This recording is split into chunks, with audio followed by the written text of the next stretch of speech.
Hello everyone and welcome back to my YouTube channel. Today I'm creating a Halloween inspired birthday card using this sweet little spell from my favorite things in combination with the Itty Bitty Boost and the Riplet background. That being said, I'm starting with the coloring.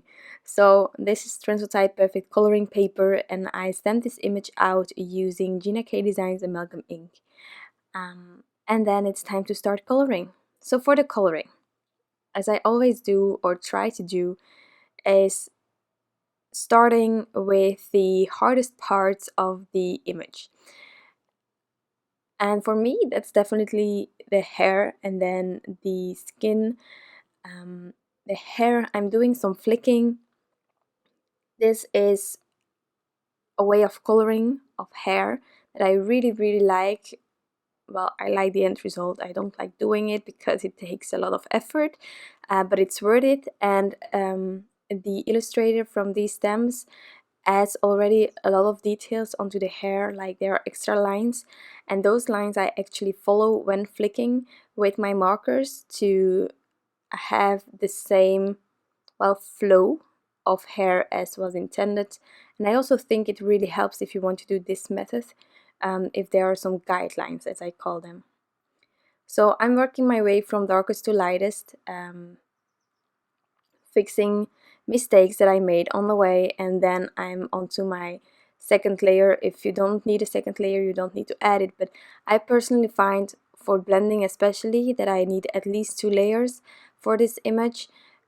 Well, not for this image, on this kind of paper, but also when I'm doing a hair like this, I just think it stands out a bit more when I am doing the second layer. Now that being said, I'm working my way from darkest to lightest, which is the way of coloring that I like. Of course, there are many ways of doing Copic or alcohol coloring. Whatever you prefer, whatever end result you like most, that's the way you should color. And I can only show you what I know or tell you what I know, but I started in the beginning varying from the different sort of coloring. So sometimes I started with my lightest, a base coat, and then from darkest to lightest, sometimes starting with the darkest, sometimes working my way from darkest to lightest and coming back on areas that I didn't like the blend. But then I just decided to do what felt the most comfortable and what gave me the best results, and that definitely was darkest to lightest. But again, many ways, and everyone has his or her own methods. As long as you like what you're doing and you like the end result, that's perfect. That's what we should do.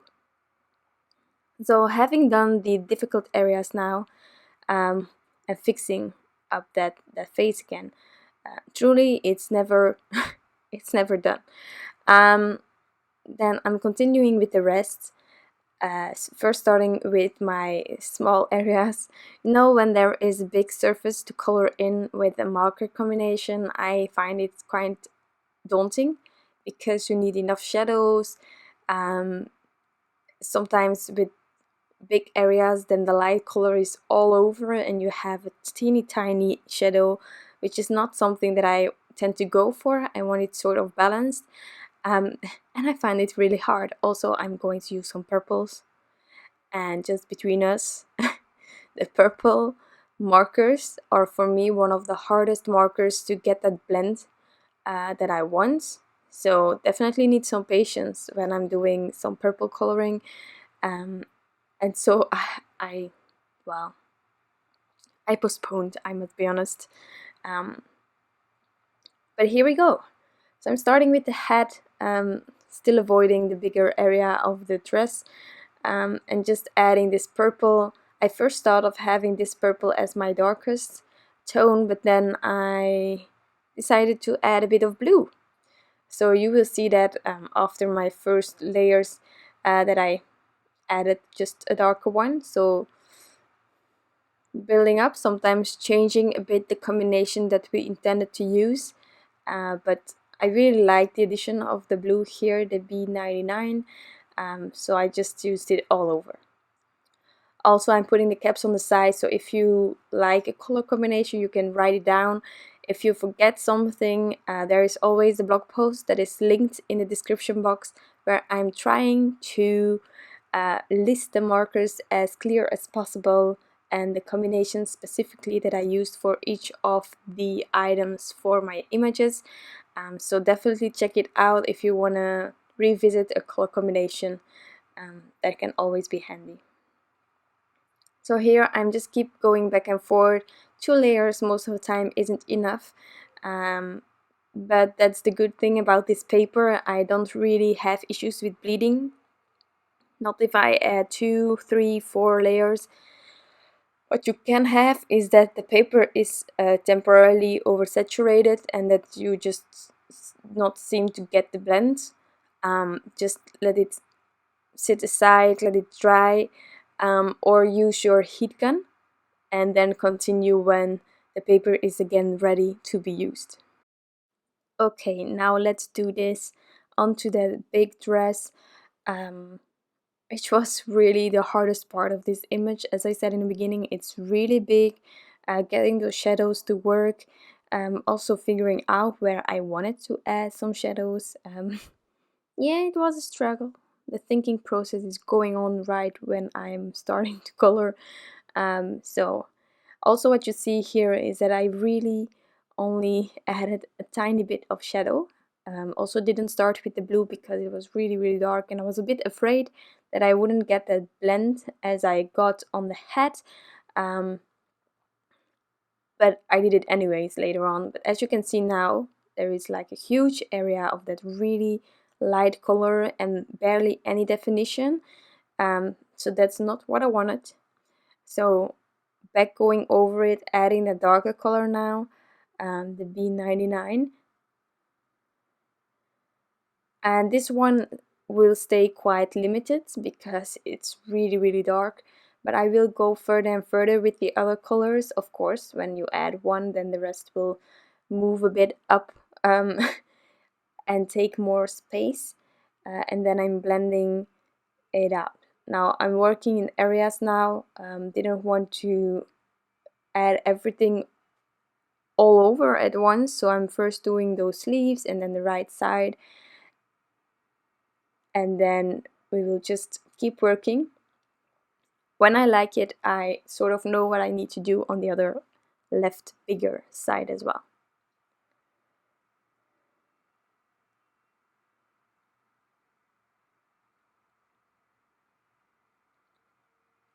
So here goes the blue, then the purple, and then going lighter and lighter, but here the blend wasn't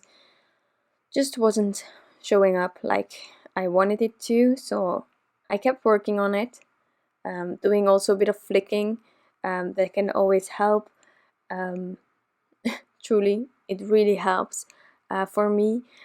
If you are missing a marker, you can also do tip to tip to get that transition between two of the markers. But as you can see, don't be afraid to add, go back in. Of course, depending on the paper you're using, it might not be able to handle the amount of markers.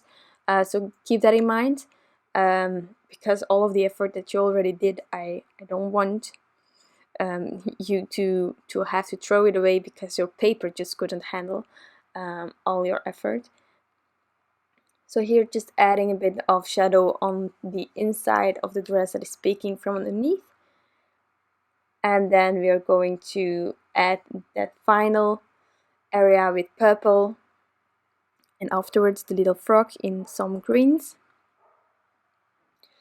Also today, as I said in the beginning, I'm making a birthday card.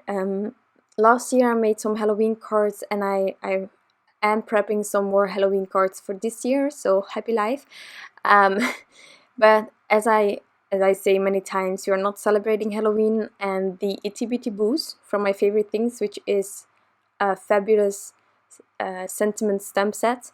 I love all the itty bitties from My Favorite Things. I have them all so far, and every time they will add some itty bitties to their brand or to their products, I will buy it, because those sentiments are neat, they are perfect. There are many sentiments for the same occasion, but in so many different ways. And because of that stamp set, I could make a birthday card today.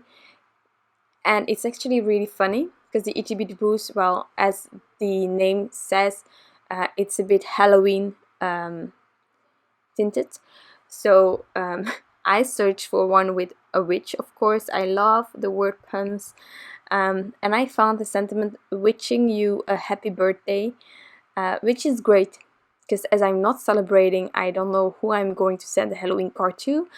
But if I can make a birthday card out of it, it's not only Halloween.